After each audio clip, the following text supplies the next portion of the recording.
Bonjour et bienvenue sur notre chaîne. Je suis ravie de vous retrouver aujourd'hui pour aborder un sujet qui touche énormément d'entre vous et dont vous me parlez régulièrement dans vos commentaires. Vous réveillez-vous une, deux, voire trois fois par nuit pour aller aux toilettes? Si c'est le cas, sachez que vous n'êtes absolument pas seul. Ce phénomène, que les médecins appellent la nocturie, concerne près de 60% des personnes de plus de 60 ans. Mais contrairement à ce que beaucoup pensent, ce n'est pas une fatalité liée à l'âge.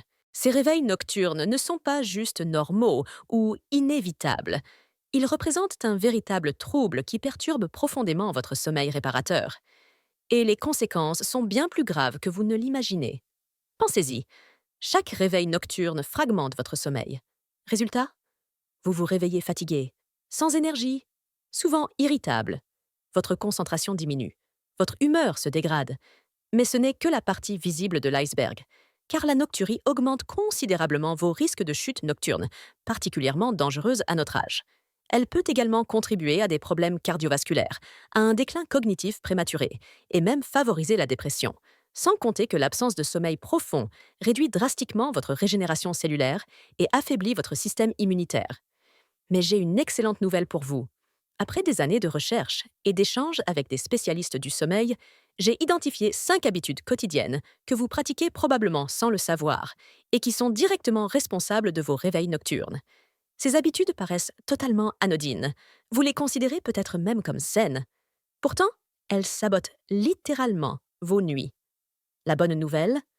Une fois que vous les connaîtrez, vous pourrez les corriger facilement avec des solutions simples, naturelles et scientifiquement prouvées. Dans cette vidéo, je vais vous révéler ces 5 erreurs fatales et surtout vous donner les solutions concrètes pour retrouver des nuits complètes et réparatrices. Fini de vous lever 2, 3 fois par nuit. Fini la fatigue chronique au réveil.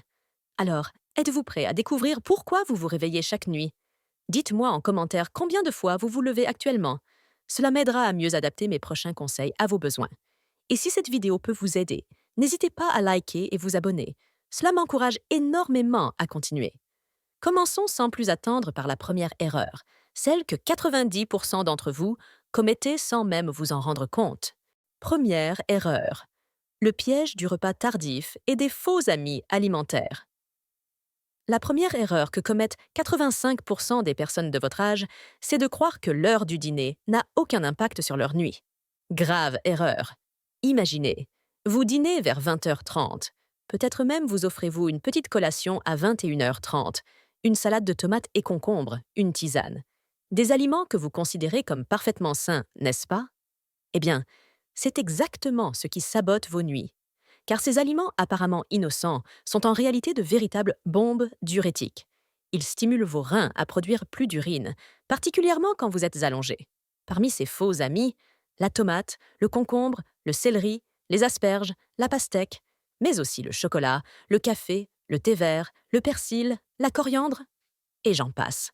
Même l'excès de sel, qui retient l'eau le jour, pousse votre corps à l'éliminer massivement la nuit. Voici pourquoi c'est si problématique. Votre système digestif a besoin de 3 à 4 heures pour traiter un repas. En position allongée, cette digestion devient encore plus lente et les composés diurétiques circulent plus longtemps dans votre organisme, sollicitant davantage vos reins. Laissez-moi vous parler de Robert, 68 ans, qui dînait chaque soir à 20h30 avec sa petite salade de tomates concombres et son thé vert. Il se réveillait 3 fois par nuit et pensait que c'était normal à son âge. La solution? Simple. Robert a décalé son dîner à 18h30 et supprimé tous les aliments diurétiques après 16 heures. En seulement 10 jours, il ne se réveillait plus qu'une seule fois. Après 3 semaines, 6 heures de sommeil d'affilée. Voici ce que vous devez faire dès ce soir. Dînez 4 heures avant votre coucher, idéalement entre 17h30 et 18h30. Après 16 heures, exilez les aliments diurétiques. Privilégiez plutôt les vrais amis du sommeil. Viande maigre, riz, patates douces, bananes, flocons d'avoine, brocolis, carottes. Et vous savez quoi? Robert a découvert des bénéfices auxquels il ne s'attendait pas. Moins de reflux, meilleure digestion, plus d'énergie au réveil. Un cercle vertueux. Maintenant, parlons de la deuxième erreur massive. Et celle-ci, je parie que vous la commettez en pensant bien faire.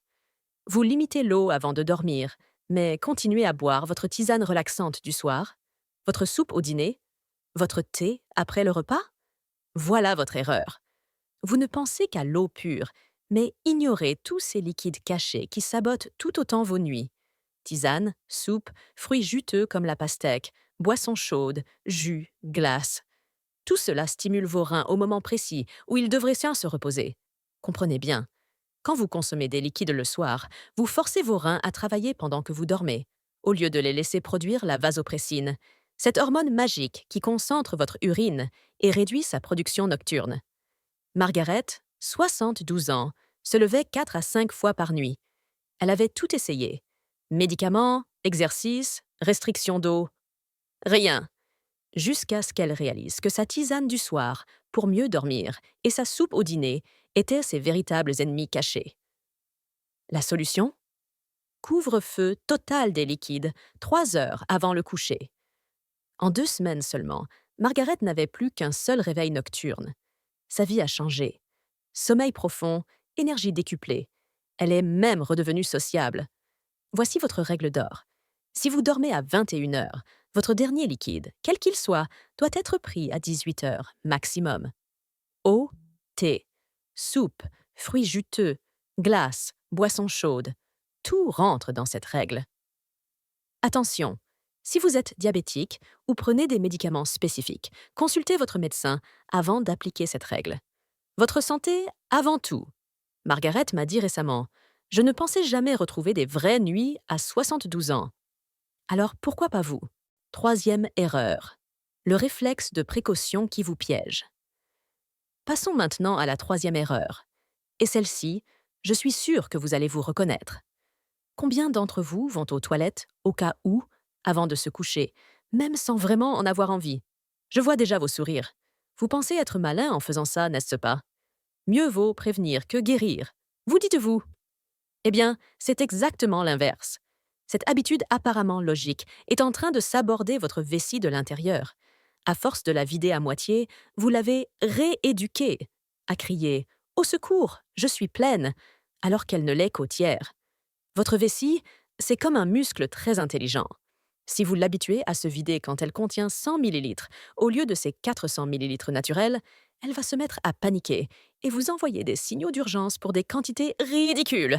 Dorothy, 74 ans, faisait exactement ça chaque soir depuis des années.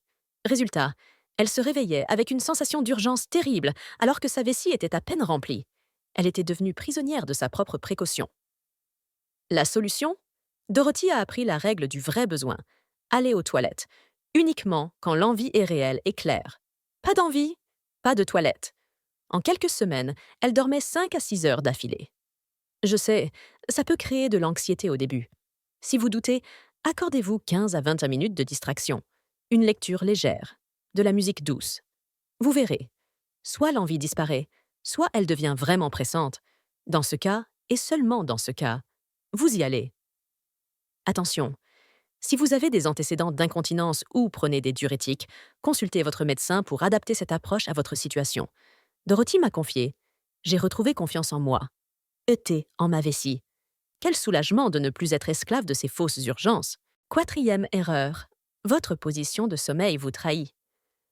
Voici une erreur que personne, et j'insiste, personne, ne soupçonne. Votre façon de dormir influence directement vos réveils nocturnes. Dites-moi, dormez-vous sur le ventre, avec des oreillers trop hauts ou trop bas? Pensez-vous vraiment que votre vessie s'en moque? Grosse erreur. Dormir sur le ventre, c'est comme mettre un poids sur votre vessie toute la nuit. Et des oreillers inadaptés perturbent votre circulation, faisant remonter les fluides de vos jambes vers vos reins, qui produisent alors plus d'urine. Frank, 71 ans, ancien militaire habitué à dormir sur le ventre depuis 50 ans, se réveillait 3 fois par nuit. Il pensait avoir un problème de prostate. En réalité, il compressait sa vessie 8 heures par nuit. Le changement? Frank a appris à dormir sur le côté gauche avec un oreiller entre les genoux. En 2 semaines seulement, ses réveils sont passés de 3 à 1 par nuit, parfois même aucun. Voici votre nouvelle position gagnante. Dormez sur le côté gauche. C'est le meilleur pour votre circulation. Placez un oreiller de taille moyenne entre vos genoux et choisissez un oreiller pour la tête qui garde votre cou parfaitement aligné. Je sais, changer ses habitudes de sommeil après des décennies, c'est difficile. Faites-le progressivement. Si vous dormez sur le ventre, commencez par ajouter des coussins de soutien pour vous habituer à la transition. Frank a découvert des bonus inattendus. Moins de douleurs lombaires, meilleure respiration et un sommeil bien plus profond. Je ne savais pas qu'une simple position pouvait changer ma vie. Logiciel m'a-t-il dit. Mais attendez, ce n'est pas fini. Il reste une dernière erreur, peut-être la plus sournoise. 5e erreur. L'ennemi silencieux de votre chambre. Cette dernière erreur, elle est juste là, autour de vous en ce moment même, et vous ne la soupçonnez même pas. Elle sabote vos nuits, sans que vous le sachiez. Je parle de la température de votre chambre et de vos vêtements de nuit. Vous pensez peut-être, quel rapport avec ma vessie? Eh bien, tout. Quand votre chambre est trop chaude, au-dessus de 20 degrés Celsius, ou quand vous portez ce bon vieux pyjama en flanelle bien épais, vous bloquez littéralement la production de vasopressine, cette hormone magique qui réduit votre production d'urine nocturne. Comprenez bien, pendant le sommeil, votre température corporelle doit baisser de 1 à 2 degrés naturellement. Si vous l'empêchez avec une chambre surchauffée ou des vêtements qui emprisonnent la chaleur, votre corps entre en stress thermique et produit plus d'urine. Eleanor, 69 ans, adorait sa chambre bien chaude et son pyjama en flanelle douillet. Résultat, 4 à 5 réveils par nuit. Le simple fait de passer à des pyjamas en coton léger et d'aérer sa chambre a divisé ses réveils par 2 en une semaine. Parfois, elle dort même toute la nuit. Voici ce que vous devez faire dès ce soir. Maintenez votre chambre entre 18 et 20 degrés Celsius. Ouvrez les fenêtres. Utilisez un ventilateur ou la climatisation en mode silencieux. Et échangez vos vêtements épais contre du coton, du lin ou du bambou, des matières qui respirent. Si vous avez tendance à avoir froid, ne remettez pas votre gros pyjama. Préférez plusieurs couches légères que vous pouvez retirer si besoin. Votre corps vous dira merci. Eleanor a découvert bien plus qu'elle n'espérait.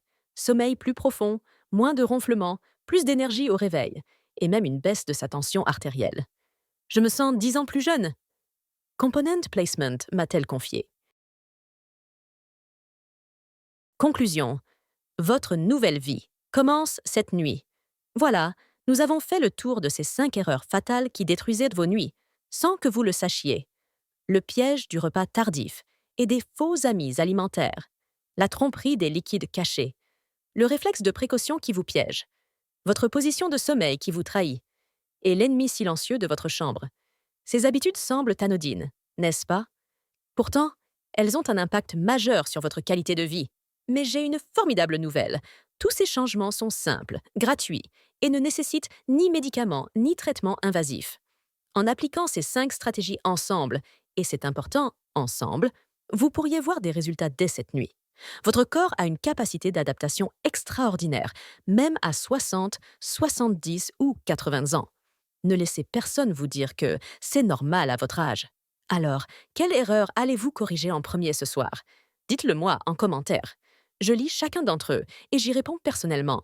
Votre retour d'expérience peut aider des milliers d'autres personnes qui vivent la même situation. Si cette vidéo vous a ouvert les yeux, likez-la pour qu'elle aide d'autres personnes à retrouver leur nuit. Abonnez-vous à la chaîne pour découvrir d'autres conseils santé validés scientifiquement. Je publie chaque semaine des solutions concrètes pour améliorer votre bien-être après 60 ans.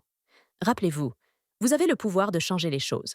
Vos meilleures nuits ne sont pas derrière vous, elles commencent cette nuit. À très bientôt pour de nouveaux conseils qui transformeront votre quotidien. Prenez soin de vous et surtout, dormez bien.